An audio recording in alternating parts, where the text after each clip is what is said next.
Good evening friends, Mahavir study world में आपका स्वागत है। आज 2 मार्च 2024 को शाम की पाली में हुए कक्षा 12 के अंग्रेजी के पेपर जिसका कोड है 316 डी बाई, इसका फुल सॉल्यूशन मैं अपने चैनल के माध्यम से बताऊंगा। तो आइए स्टार्ट करते हैं वीडियो। सेक्शन ए के अंतर्गत पैसेज दिया है जिसके क्वेश्चनों के आंसर आपको देना है।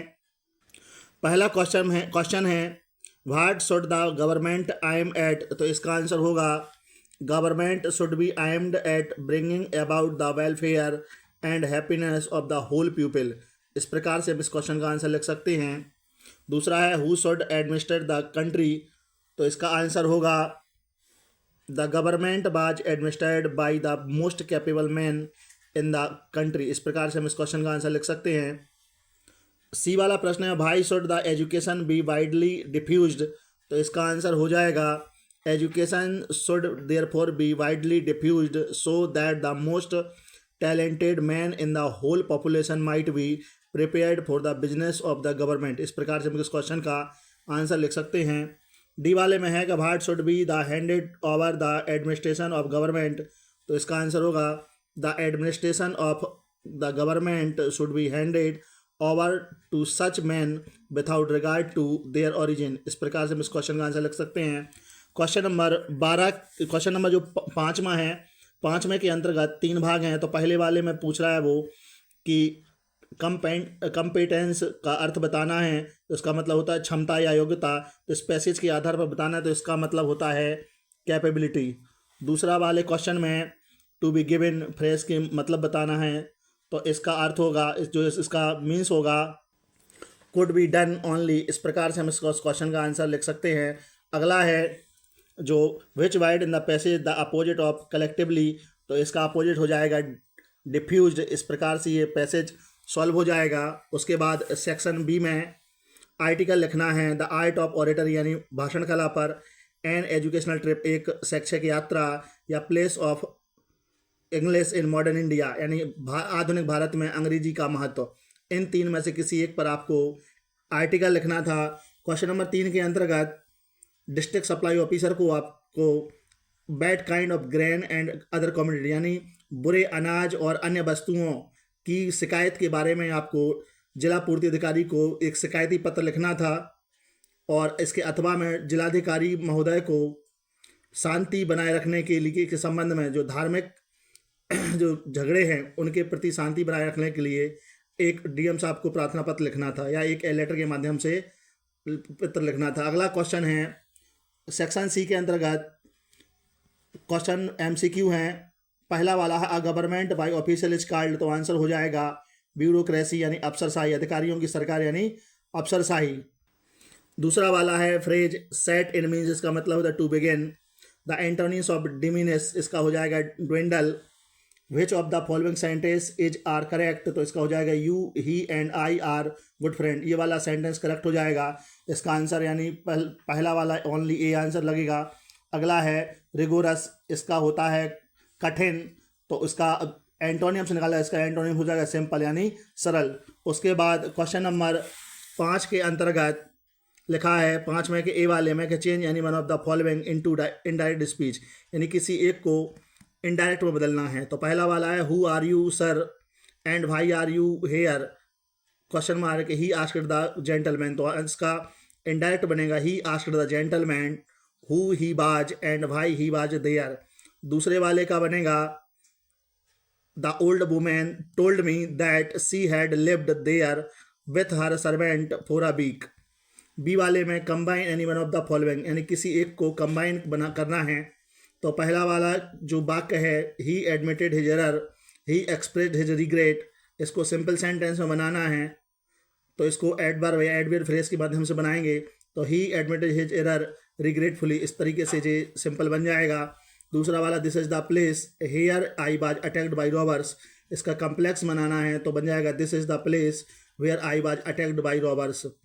उसके बाद सी वाले में ट्रांसफॉर्म करना है, तो पहले इस वाले को पॉजिटिव डिग्री बनाना है, तो बनेगा no other city in India is as big as Kolkata.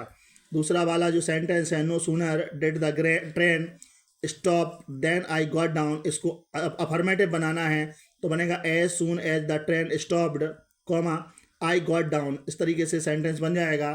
D वाले के अंतर्गत किसी एक को सही करना है यानी करेक्ट सेंटेंस करना है तो पहले वाले का बनेगा the manager deprived the principal, with की जगह यहाँ पे आ जाएगा ऑफ ऑल पावर्स, इस तरीके से बन जाएगा। दूसरे वाले में नाइदर फूड नॉर वाटर, बर की जगह पे यहाँ पे आ जाएगा बाज करेक्ट करेंगे गिवन टू मी यस्टरडे। इस तरीके से दोनों सेंटेंसों को हम करेक्ट कर सकते हैं। सेक्शन ई वाले में use any one of the following pairs of word in your one sentence to make their difference in their meaning clear, यानी इन दोनों में से किसी एक को वाक्य प्रयोग करना है जिससे कि उनका अर्थ क्लियर हो जाए। तो पहला है कैनवास, तो इसका हो जाएगा कैनवास, जैसे कि आप देख पा रहे हैं कि CANVAS कैनवास यानी किरमिच एक प्रकार का मोटा कपड़ा, तो इसका वाक्य प्रयोग हो जाएगा these shoes are made of canvas. दूसरा है CANVASS यानी वोट मांगना, तो he is convincing for the Congress candidate. इस प्रकार से हम इन दोनों का वाक्य प्रयोग कर सकते हैं। उसके बाद अल्यूजन यानी अप्रत्यक्ष उल्लेख या संकेत, तो इसका हम वाक्य प्रयोग कर सकते हैं कि there are many allusion in the play of Shakespeare. दूसरा है इल्यूजन यानी माया भ्रम या इंद्रजाल, तो उसको कह सकते हैं many people think that life is an illusion, यानी कई लोग सोचते हैं कि जीवन एक भ्रम है या मायाजाल है। इस प्रकार से हम इसका वाक्य प्रयोग कर सकते हैं। क्वेश्चन नंबर 6 के अंतर्गत translate the following passage into English, 5 number की ये व्याख्या मतलब ट्रांसलेशन करनी थी।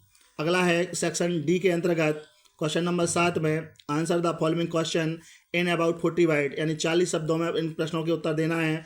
पहले वाले में से किसी एक प्रश्न का उत्तर देना है। तो पहला वाला है what does every other family do in Firozabad, यानी फिरोजाबाद में प्रत्येक परिवार क्या करता है, तो इसका आंसर होगा the city of Firozabad is famous for its bangles, many families in this town are engaged in this business, यानी फिरोजाबाद शहर अपनी चूड़ियों के लिए प्रसिद्ध है।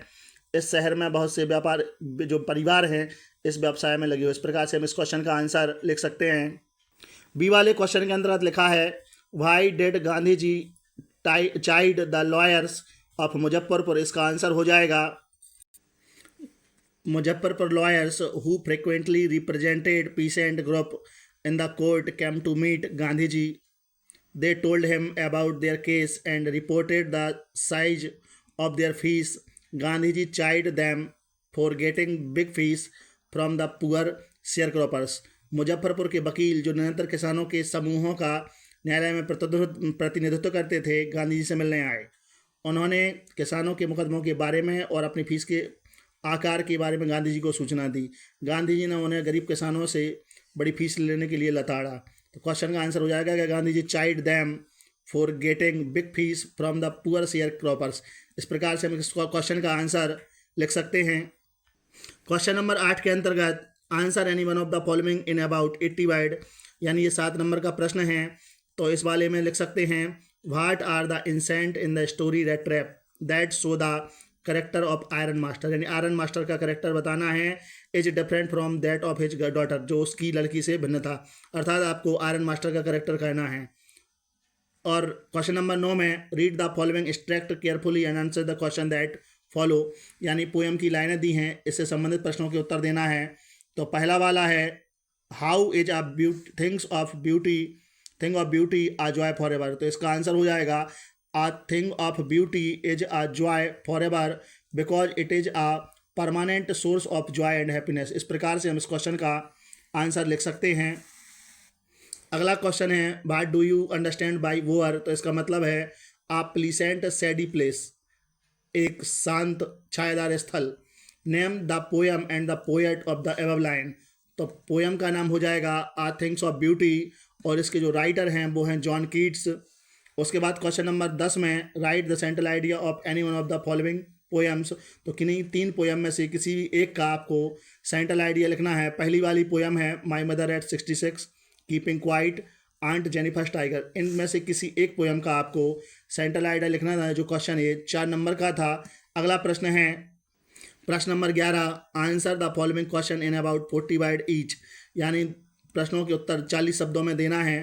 पहला क्वेश्चन है why was the program student on ice so successful, इसका आंसर हमें देना है। क्वेश्चन है in what way did the program student on ice become successful. तो आंसर हो जाएगा, इसी प्रकार का क्वेश्चन थोड़ा चेंज करके पेपर में आया है। The students on this programme visibly saw glacier retreating and ice cap falling. यानी इस कार्यक्रम के अंतर्गत विद्यार्थियों ने अपनी आँखों से ग्लेशियर को सिमटते और बर्फ़ की चोटियों को गिरते हुए देखा। This made them feel that the threat of global warming was real. इस बात ने इससे उन्हें यह अनुभव हुआ कि वैश्विक गर्मी का खतरा वास्तविक है। Thus the program become successful. इसी वजह से जो प्रोग्राम था, कार्यक्रम था, वो सफल हुआ।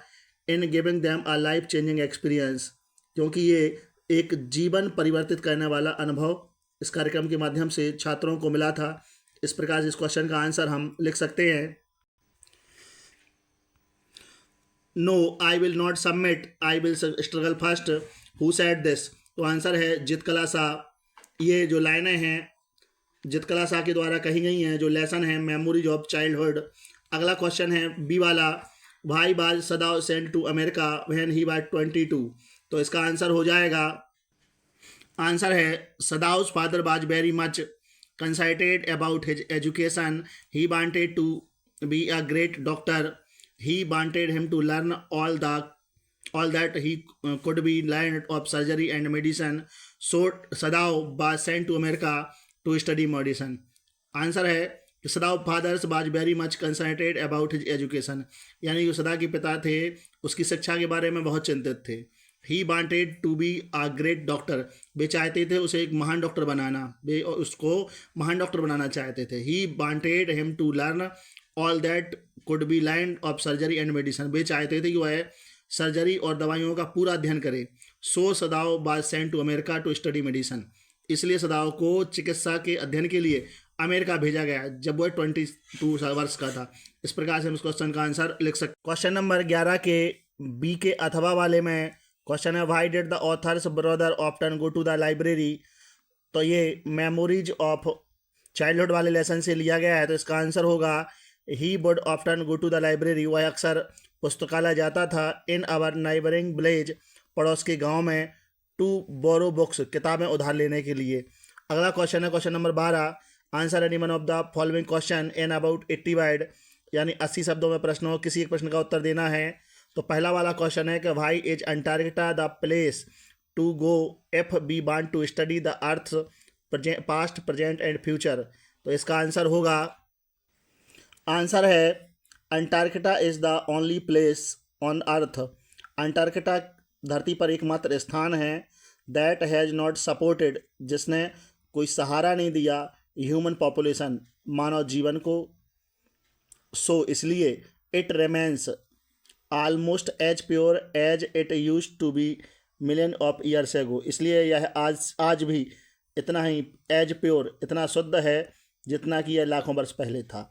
देयर वी कैन ऑब्जर्व, यहाँ हम देख सकते हैं, हाउ अ लिटिल चेंज, कि कैसे एक छोटा सा परिवर्तन कैन अफेक्ट द एनवायरनमेंट, पर्यावरण को प्रभावित कर सकता है। बिसाइड, इसके बावजूद, half million year old carbon, यानी इसके बिसाइड, इसके अतिरिक्त half million year old carbon, यानी लगभग 5 लाख वर्ष पुराना carbon record lie trapped in its layer of ice, बर्फ की परतों में दफन हैं।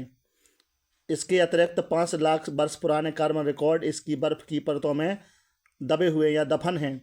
So if we want to study the earth, इसलिए यदि हम चाहते हैं पृथ्वी के पास्ट, भूतकाल की, प्रेजेंट, वर्तमान काल की, एंड फ्यूचर और भविष्य काल की, इसलिए यदि हम पृथ्वी के भूत, वर्तमान और भविष्य का अध्ययन करना चाहते हैं, Antarctica is the right place, तो अंटार्कटिका सही स्थान है। इस प्रकार से हम इस प्रश्न का उत्तर लिख सकते हैं। बी वाले क्वेश्चन के अंतर्गत, how did Maharaja prepare himself, Maharaja ने अपने आप को कैसे तैयार किया फॉर द 100 टाइगर, 100वें बाघ के लिए, which was suppose to decide his fate, जो उसके भाग्य का निर्णय करने वाला था। तो इसका आंसर है, अगला प्रश्न है तो इसका आंसर हो जाएगा, a prophecy had been made that the Maharaja would be killed by the 100 tiger. एक भविष्यवाणी, प्रोफेसी एक भविष्यवाणी की गई थी कि जो महाराजा हैं 100वें बाघ के द्वारा मार दिए जाएंगे।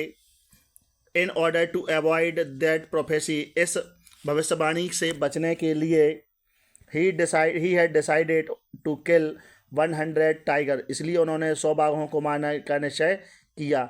ही हैड ऑलरेडी किल्ड 99 टाइगर, वह पहले ही 99 बाघों को मार चुके थे। He was told that a tiger visited the forest often, उन्हें बताया कि एक बाघ प्राय जंगल में आता रहता है। The Maharaja went to the forest, Maharaja जंगल गए। But the tiger was not visible, लेकिन शेर जो बाघ था वो दिखाई नहीं दिया। But the Maharaja was equally determined, लेकिन महाराजा ने अपना पक्का इरादा किया।